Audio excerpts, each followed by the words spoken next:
Hey everyone, it's me, Fiona Jane, aka Dr. Hikaru. Oh wow, I just checked. It's been like since April since I've done a video blog. I know I said I'd do more, and I've been kind of bad about that. So I just wanted to touch base. Thank you for everybody who's reached out to me on Instagram, on Twitter, on my YouTube channel, on Facebook. I'm really humbled that people will reach out and talk to me about their stories of endometriosis. It's a really great community out there, so glad you're a part of it. Sorry you're a part of it if you have endometriosis.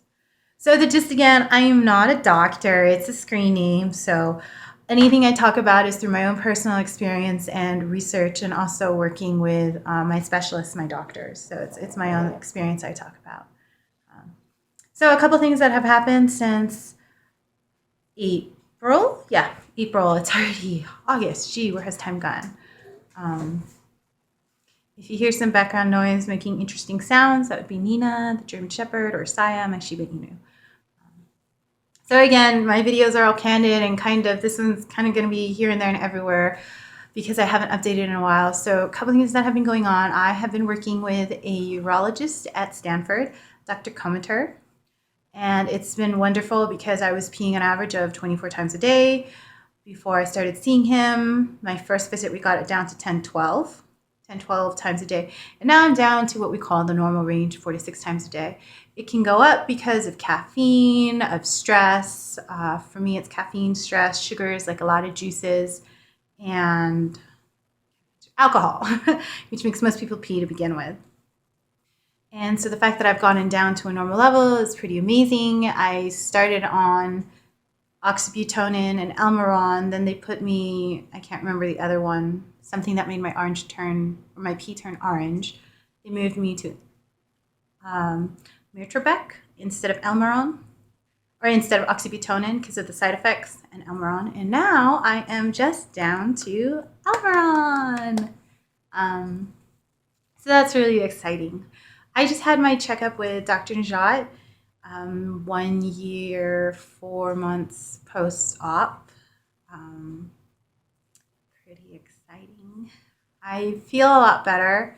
I still have chronic fatigue. I tire out super easily. We came off the antidepressants last time, and things are going pretty well. I would say, for the most part, I gained 40 pounds in pretty much the last 4 months due to all the meds I was on. Water retention, trying to block how many times I pee, combined with being on low estrogen, and I can't remember what I was, low Oraval before that. A lot of birth controls I've been on. And, the birth controls did what they were supposed to do, except as I've been on so many now and a lot don't work, I get side effects like gaining weight. Not totally thrilled about it since I've been eating better, drinking more water, drinking less alcohol, drinking less sugar, drinking less caffeine, drinking less tea, definitely drinking no coffee, no more Red Bulls and stuff. But I was gaining weight, and it was clearly because of the medications I'm on. So I've dropped down my interstitial cystitis meds to 1. I'm just down on Almiron, and I am now off all forms of birth control for at least the next 2 months. So I'm hoping in the next 2 months I can get my weight back down to where I like it to be and not sitting at like 165 pounds, which is a lot for me. And I had to buy all new clothes. The bloating that I have with endometriosis and adenomyosis means that elastic waistbands are my friends. I don't like to wear pants. I constantly have issues with my body because I'm not overweight, by any clinical standards. My doctor said I was in the healthy range, but I'm still a lot heavier than I used to be. I haven't weighed this much in like 15 years. So it's kind of a different change for me. Aside from that, though, and just kind of being tired, as you know, stress is a magnifier.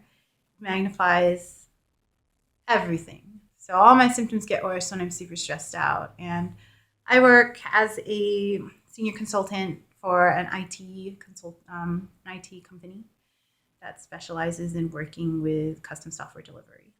At least that's the business unit I'm in. And that is a stressful job to begin with. And, More stress means more havoc on your body. And I travel for my job. I leave every Sunday and I come back every Thursday. I fly across the country to work in the Eastern time zone. So, learning how to manage that and my chronic diseases and these pee issues, and it's been a challenge, but I would like to say I'm pretty what you would call normal as somebody with endometriosis and adenomyosis can be, I guess, minus the fatigue, the bloating, and the weight gain. But it's not so bad. I know I've had it worse, so I'm super thankful that post-op and all the post-op treatments I'm on and working with 2 different doctors at Stanford has really improved my quality of life. But I would be lying if I said that I don't experience side effects. I get run down a lot easier than most people. Weekends I spend a lot of the time taking care of myself. I have to take care of myself because no one else is going to take care of me, So that's kind of the update.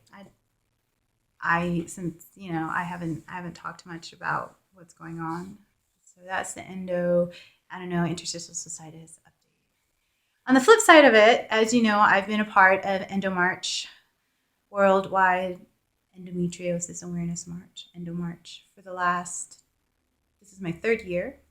Last year, I was asked to be the precinct manager. I volunteered and was asked to be the precinct manager for the state of Nevada. This year, I was elected to Nevada chapter president. So I'm really excited there. The first year I attended in DC. Last year I was in Palo Alto, this year I was in Palo Alto instead of DC for the March. And I am on next year's planning committee. So I'm super excited that I can bring what I do in my day-to-day life to this, to EndoMarch, a nonprofit organization mostly funded by Dr. Jha and his family. So you'll be hearing a lot of updates about how you can help, what you can do to get involved, and the like this next year as we ramp up to make it one of the best years ever. Yeah! So I like to keep my videos about 10 minutes. I'll definitely do more focused videos. I need to do some more focused videos on this. I'm sorry, it's kind of been chaotic a little in my life with the travel and work and, being at home for so little time. And when stress hits the fan on me, it really runs me down. But for the most part, I've been doing pretty well. I've been listening to a lot of people's stories. I've got to meet with an endo sister who I met her when she was considering surgery with my specialist. And now she's had her surgery and she's doing so much better. And I cried when I heard she felt the best relief she's had in years. So there's a lot of hope out there. And my goal with working with EndoMarch is to get us endo sisters the care we need, to bring the awareness to light so that people understand our invisible illness and to understand it's not just a period, that it's not all in our heads, because I've been told that enough times before. And also that when you do get better, if you are better on any level, it doesn't mean you're cured. Like for me, I still have adenomyosis. The good news is, thanks to the different birth control treatments I've been on, my severity has gone down. So we've been able to manage that. And however, because I've been on birth control for so long, because I'm on a continuous birth control, the lining of my uterus became so thin that I was bleeding all the time because I had blood clots and just bleeding. The cells on the uterus itself were bleeding. And that's the reason why I'm stopping for 2 months, to see if that and the other symptoms like weight gain and the bloating go down too. It's all exciting news.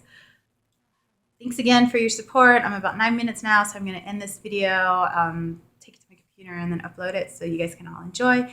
Thanks so much for following me on my journey. I truly appreciate it. I really could not have come as far as I have without the support of many people online, my friends and my boyfriend, and just the extended family I have that have made this a lot easier for me, who have made it easy for me to talk about it, and all the endo sisters who have been through this, holding my hand and being there for me, because you guys understand it too. So however I can be there for you, let me know. If you guys got any questions about endometriosis, my story is your story, and although every woman's story is different, I'm here to help you with yours, and I'm an open book. Send me an email, hit me up on Twitter, hit me on Instagram, hit me up on Facebook. All right, you guys take it easy. I hope you have tons of spoons today. So, mwah! I'll be in touch. I promise I'll do more videos. Okay, bye.